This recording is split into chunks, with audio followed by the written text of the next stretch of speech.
Boa noite, Igreja do Senhor. Graça e paz da parte do nosso Senhor Jesus Cristo. Sejam todos bem-vindos.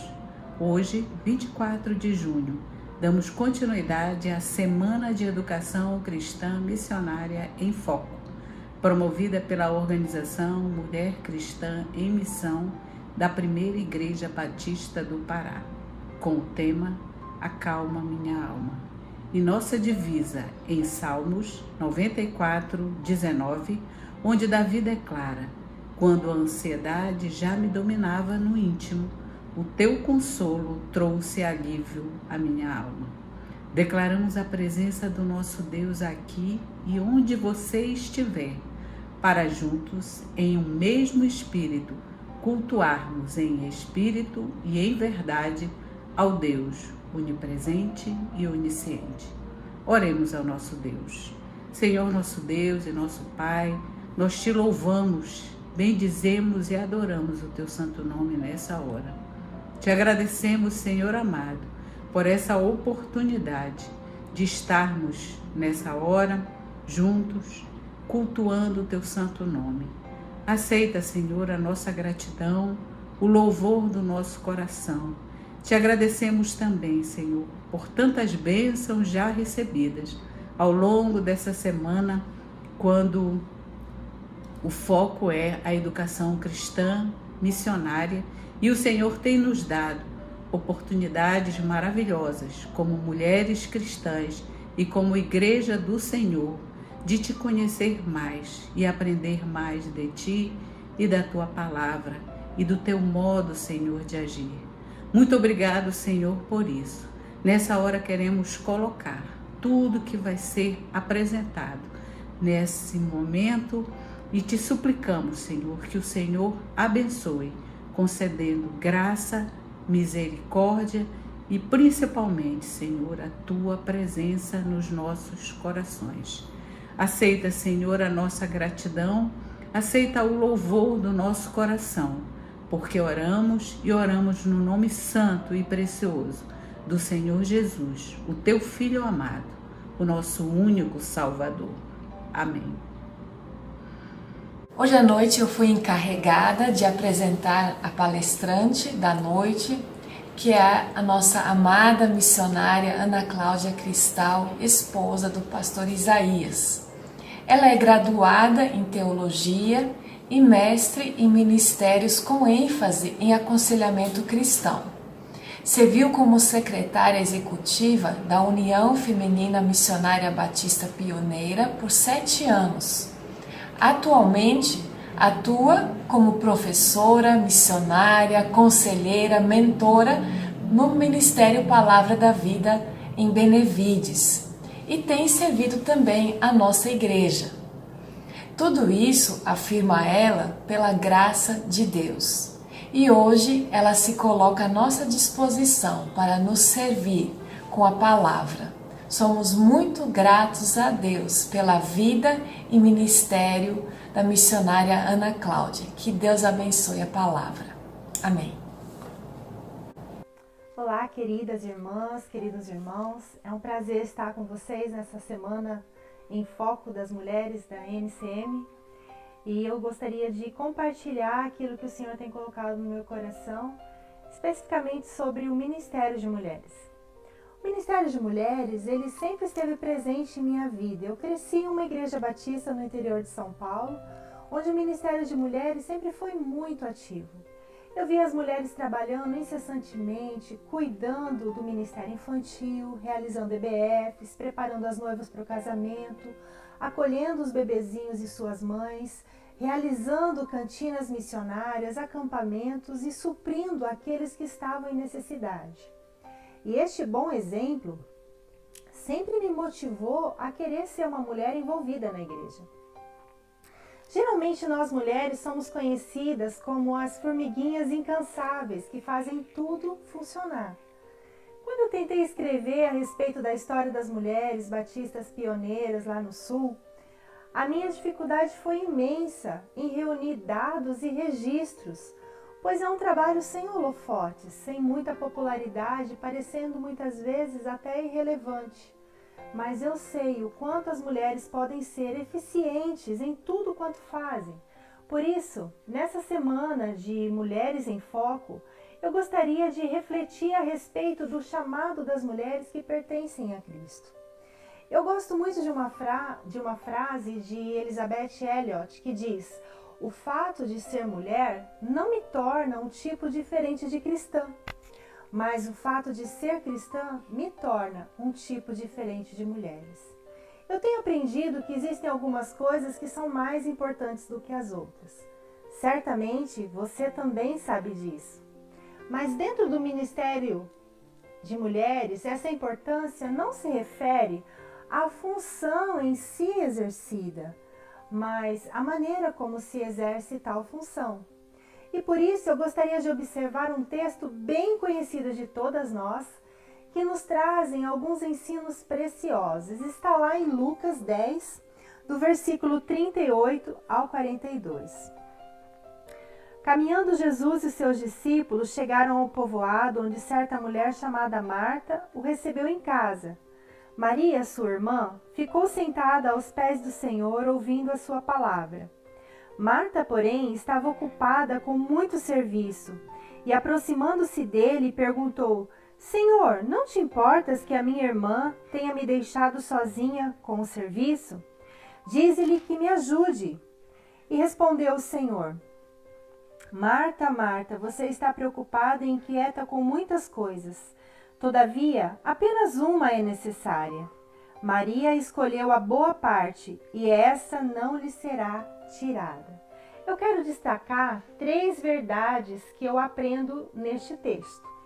Em primeiro lugar, um ministério que seja relevante aos olhos de Jesus, ele precisa ser fundamentado na palavra de Deus. A palavra viva e ativa de Deus, como uma lâmpada que ilumina cada passo em todas as áreas da vida. Jonathan Edwards ensinou a respeito do conhecimento da palavra de Deus e ele disse: entender espiritualmente a Escritura é ter os olhos da mente abertos, é contemplar a maravilhosa excelência espiritual das coisas gloriosas contidas no verdadeiro significado da Escritura e que sempre estiveram contidas ali, desde que foi escrita. É contemplar as agradáveis e brilhantes manifestações das perfeições e suficiência de Cristo. É contemplar a excelência e a conveniência do ministério de salvação por meio de Cristo, a glória espiritual dos preceitos e das promessas da Escritura. Infelizmente, o que temos visto em muitas igrejas hoje é um ministério de mulheres centrado nas necessidades das mulheres e não nos fundamentos da palavra de Deus. Não é errado cuidarmos das necessidades das mulheres, não entendam mal. Mas este não deve ser o alicerce do ministério. O fato de as mulheres conhecerem pouco a respeito do que diz a palavra sobre os diversos aspectos da vida as leva a ter uma fé rasa e inconsistente. A palavra de Deus nos diz lá em Romanos 10:17, a fé vem pelo ouvir e o ouvir a palavra de Deus. Nós sabemos que muitas mulheres gostariam de conhecer a Deus, mas à sua própria maneira, não da maneira como Deus se revela através da Bíblia. Quando nós evocamos uma imagem distorcida de Deus que se adequa aos nossos próprios desejos e necessidades, certamente toda a nossa vida estará comprometida. Quando eu leio esse texto, eu aprendo a respeito de uma mulher que desejou e se empenhou em conhecer a palavra de Deus.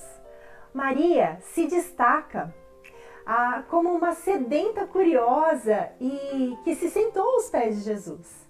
Veja bem, não era natural para as mulheres em um contexto que as mulheres ficavam geralmente na cozinha. Não era próprio para as mulheres permanecerem na sala com os homens conversando sobre assuntos espirituais. Somente os homens se sentavam para aprender. Mas, ao contrário do que todos pudessem dizer, Maria busca estar aos pés de Jesus para ouvir e aprender a sua palavra. E o mais interessante é que Jesus não a repreendeu. Não a repreendeu por isso, pelo contrário. Eu creio firmemente que o mesmo que Jesus desejou para Maria, Ele deseja para todas nós mulheres, que sejamos como Maria. Mulheres que desejam aprender a sua palavra. Mas no que isso pode diferenciar o nosso ministério? No que isso pode nos diferenciar como mulheres? Eu tenho visto muitas mulheres fracas espiritualmente. Por quê? Porque conhecem e meditam pouco nas verdades da Escritura. Porque acham que não são capazes ou responsáveis de pensar teologicamente. Mas pelo contrário, Deus deseja que compreendamos profundamente a sua palavra. Eu creio que Deus deseja que todas nós sejamos mulheres da palavra. Paulo ensina a todos os cristãos em Colossos, inclusive as mulheres, habite ricamente em vós a palavra de Cristo. Instruí-vos, aconselhai-vos mutuamente em toda sabedoria, louvando a Deus com salmos, hinos, cânticos espirituais, com gratidão em vosso coração. O desejo de Paulo é que a palavra de Deus habitasse ricamente na vida daqueles irmãos. E por habitar na vida daqueles irmãos, essa palavra pudesse ser refletida em todos os aspectos. Por isso, Maria é um exemplo para todas nós.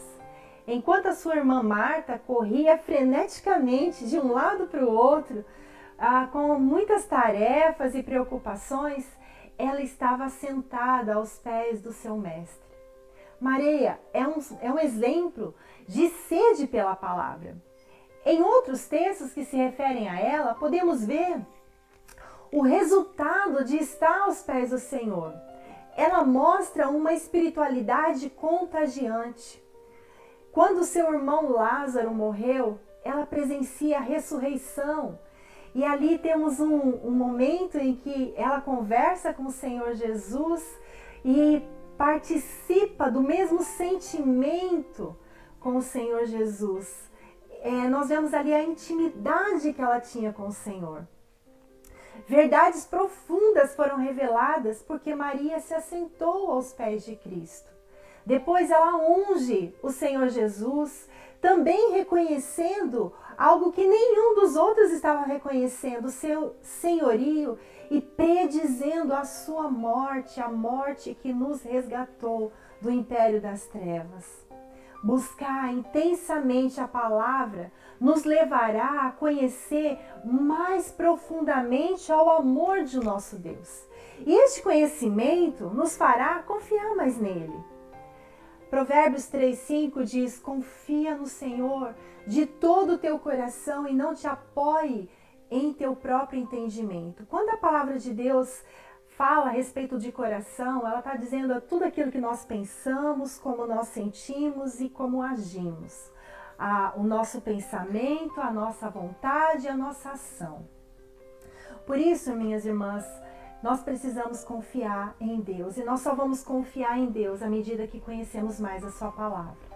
Confiar em Deus não significa que jamais teremos perguntas, dúvidas ou temores. Nós não podemos simplesmente desligar os nossos pensamentos e sentimentos, não é verdade? Quando nós estamos enfrentando circunstâncias difíceis, vêm esses pensamentos, vêm esses sentimentos. Mas confiar em Deus significa que, apesar de todas as perguntas e temores, nós reconhecemos a sua graça e continuamos a crer que Ele é amoroso, que Ele está no controle e que Ele está sempre trabalhando para o nosso bem. Quanto mais você conhecer e entender o amor e poder de Deus, mais fácil será confiar nele. E quanto mais você confiar nele, mais fácil será fazer a vontade dele. Se você crê que Deus está cuidando da sua vida com um amor perfeito e um poder ilimitado, claro, você vai servi-lo mais fielmente, mesmo diante de circunstâncias difíceis. Eu gosto muito de biografias missionárias. E uma que me impactou muito foi a de Sarah Edwards. Eu não vou contar ela aqui toda porque ela é muito extensa, mas alguém escreveu um resuminho, bem pequeno, E desse resumo eu peguei algumas coisas que eu gostaria de destacar. Ela foi um exemplo de uma esposa piedosa, de uma mulher piedosa. E no cerne de tudo, ela foi filha de Deus. E desde os mais tenros anos, ela experimentou doce comunhão espiritual com Ele. E através dos anos, cresceu em graça, sendo ao menos uma vez visitada por Deus de um modo tão extraordinário que transformou a sua vida. Minhas irmãs, nós não podemos abrir mão de ter essa intimidade com Deus. E essa intimidade com Deus, ela só virá através da sua palavra, buscando a sua palavra, né? E a minha oração tem sido que todas nós não abramos mão de vivermos tão intensamente com o Senhor, de tal modo que as nossas vidas exalem um bom perfume, um aroma inconfundível de filhas de Deus, que são visitadas por Deus, que conhecem intimamente a Deus. Em segundo lugar, um ministério de mulheres relevante, ele cresce no contexto da igreja local. Nós não podemos olhar para Marta somente com os olhos acusadores de alguém que não agradou o mestre e por isso foi repreendida. Marta tem muitas características admiráveis e que devem ser valorizadas. Como mulheres, temos uma percepção muito mais ampla das necessidades ao nosso redor do que a maioria dos homens, não é verdade? Mulheres conhecem bem os detalhes e o ônus de receber um hóspede em sua casa. Sabe que os banheiros precisam estar limpos, que a comida precisa ser adequada, que os lençóis precisam estar cheirosos, né? Não vamos desprezar as qualidades magníficas de Marta para o serviço. Eu acredito até que um dos dons dela tenha sido o serviço. E ela fez tudo com muita excelência. O que vinha à mão para fazer, ela fazia com excelência. Ela foi organizada, ela foi prudente, ela foi eficaz e prestativa, ela foi generosa, ela fez o seu melhor. No entanto, na fala de Jesus com Marta, ele nos alerta sobre alguns cuidados que devem ser observados. Jesus fala a respeito de algo mais importante para Marta. Marta, Marta, você está preocupada e inquieta com muitas coisas, todavia apenas uma é necessária. Maria escolheu a boa parte e essa não lhe será tirada. Em primeiro lugar, nós não podemos esquecer do propósito inicial que nós fomos criadas. Deus nos criou como auxiliadoras idôneas e como Deus, nós somos Ezer. O que é Ezer? Ezer é uma palavra em hebraico e é o nome pelo qual Deus é chamado no Antigo Testamento. Aquele que ajuda o seu povo, aquele que trabalha em favor do seu povo, aquele que cuida do seu povo, que o socorre. E o chamado como auxiliadora é o modo como nós, mulheres, portamos a imagem de Deus. De um modo singular em os nossos relacionamentos e no nosso trabalho também. Para as casadas, é papel específico, né? Complementar o seu marido. Mas para todas as mulheres, somos chamadas a imitar Deus como auxiliadoras. Antes de exercermos qualquer ministério dentro da igreja, nosso ministério principal como esposas e mães, no caso das casadas, não pode ser negligenciado. Há tempo para todas as coisas e propósitos. Uma vez uma amiga me perguntou, o que Deus te pedirá conta? Eu pensei, todos os dons que eu acreditava que tinha, e eu pensei que estava relacionado com isso a pergunta. Mas ela me lembrou, ninguém pode ser a esposa do seu marido, e ninguém pode ser a mãe dos seus filhos. Esses ministérios principais estando supridos, eu posso fazer qualquer outra coisa para Deus. Depois de observar essa questão, Um segundo detalhe, né, que eu percebo: nenhum ministério na igreja está isento da tentação de se focar mais nas necessidades e desejos humanos do que na provisão de Deus em revelar-se a si mesmo a nós. Marta estava agitada de um lado para o outro e Jesus adverte: Marta, se aquiete. Marta, Marta, você está preocupada e inquieta com muitas coisas, com muitos detalhes. Apenas uma é necessário. Quanto a Maria, ela fez a escolha certa e ninguém tomará isso dela. Jesus está dizendo a ela: Marta, cuidado. Você está se apegando muito aos detalhes. E eu sei que nós, como mulheres, temos uma tendência de nos perdermos muitas vezes nos detalhes. Talvez porque Deus nos criou com essa característica de sermos mais detalhistas, de percebermos pequenas coisas que talvez os homens não percebam, né? Mulheres geralmente se cansam mais por fazerem as coisas que estão fazendo a mais do que precisam. E no ministério isso não é muito diferente. Nós queremos ser eficientes, queremos muitas vezes ser perfeitas, mas não precisamos de nada disso para agradar ao Senhor. Faça sim, com excelência, mas lembre-se do que o Senhor disse a Marta: apenas uma coisa é suficiente. Enquanto isso, nós precisamos nos lembrar que todas nós fomos chamadas para servir dentro do contexto de igreja sem divisão. Lembre-se disso. Somos chamadas a servir dentro da igreja sem autoexaltação. Quando os nossos dons naturais ou sobrenaturais, quando eu digo dons naturais, aquilo que Deus nos deu quando nós nascemos, os nossos talentos, e os dons sobrenaturais, aqueles que recebemos à medida quando recebemos o Senhor Jesus Cristo, o Espírito Santo nos concedeu. Quando esses dons naturais ou sobrenaturais são pervertidos como um meio de autoexaltação ou engrandecimento, este é um pecado contra o nosso doador, o Espírito Santo. E não só contra ele, mas também contra aqueles a quem esses dons deveriam se beneficiar. O propósito do Espírito Santo distribuir dons ao seu povo, ao seu corpo, é para que a sua igreja seja fortalecida e conhecida pelo mundo e assim redunde glória ao nome do Senhor. E eu gostaria muito de encorajar o ministério de mulheres dessa igreja a aproveitar as oportunidades de serviço. É só abrir os olhos, né, ao nosso redor, nós vamos perceber as oportunidades que temos ao nosso redor. Uma vez alguém me disse: se você percebe uma necessidade dentro da igreja, talvez você seja a resposta para essa necessidade.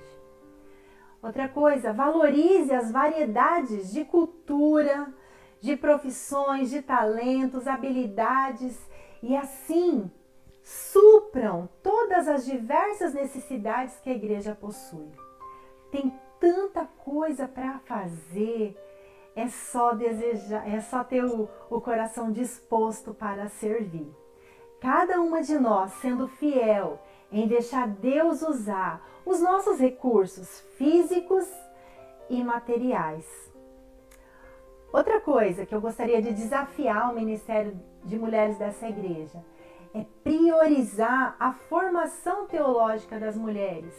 Claro, com o apoio do nosso pastor e dos homens dessa igreja. Ensine mulheres a respeito da história da igreja. Leiam as biografias. E outra coisa, deixe Deus escrever a sua história. Aproveite o privilégio de ser mulher. Ninguém entende melhor uma mulher do que outra mulher. E como é maravilhoso um ministério de mulheres sendo realizado por mulheres que compreendem outras mulheres. E por último, eu gostaria de desafiar o ministério de mulheres dessa igreja a orar persistentemente pela visitação do Espírito Santo de Deus, a nossa casa, a nossa igreja, a nossa cidade, estado, nação. E com certeza veremos muitas coisas maravilhosas dentro do ministério. E por último, um ministério de mulheres relevante, ele tem como objetivo a glória de Deus. Gloria Furman, no seu livro A Esposa do Pastor, Fortalecida pela Graça em uma Vida de Amor, ela diz que, a fim de que não venhamos acreditar que o Evangelho e o ministério resultante do Evangelho dizem respeito a nós, precisamos contemplar o nosso Deus quando estamos sendo puxadas para uma direção em que olhamos para o nosso umbigo. Precisamos contemplar o nosso Deus. Todo o ministério de mulheres precisa ter como alvo a glória de Deus.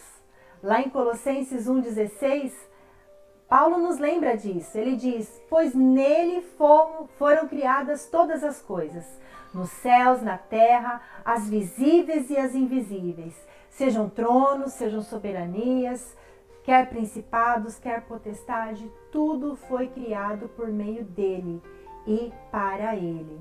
Se existe, minhas irmãs, alguma coisa boa em nós, ou alguma coisa boa que nós podemos realizar, é porque ele nos deu.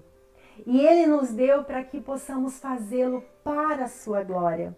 Lá em Filipenses 1, do versículo 9 ao 11, Paulo, ele ora pelos irmãos. E a oração de Paulo é: eu também faço essa oração, que o vosso amor aumente mais e mais em pleno conhecimento e toda percepção, para aprovardes as coisas excelentes e serem sinceros e inculpáveis para o dia de Cristo, cheios do fruto de justiça, o qual é mediante Jesus Cristo, para a glória e louvor de Deus. O ministério relevante de mulheres não diz respeito à nossa performance, ou aos nossos dons, ou ao nosso potencial. O ministério relevante de mulheres na igreja diz respeito a Cristo e a sua glória. Que o Senhor nos ajude a focar nas coisas mais importantes, na melhor parte, como Jesus adverte, para que Marta observe. Deus abençoe a cada uma de nós, que em uma semana como essa, possamos olhar para trás e nos alegrar com tudo aquilo que o Senhor já fez por nós e através de nós. E que sejamos corajosas para olhar para as nossas vidas hoje e identificar quais são os pontos que precisamos ajustar e que possamos olhar firmemente para o autor e consumador da nossa fé e prossigamos para o alvo que está à nossa frente. Que Deus abençoe a cada uma de nós.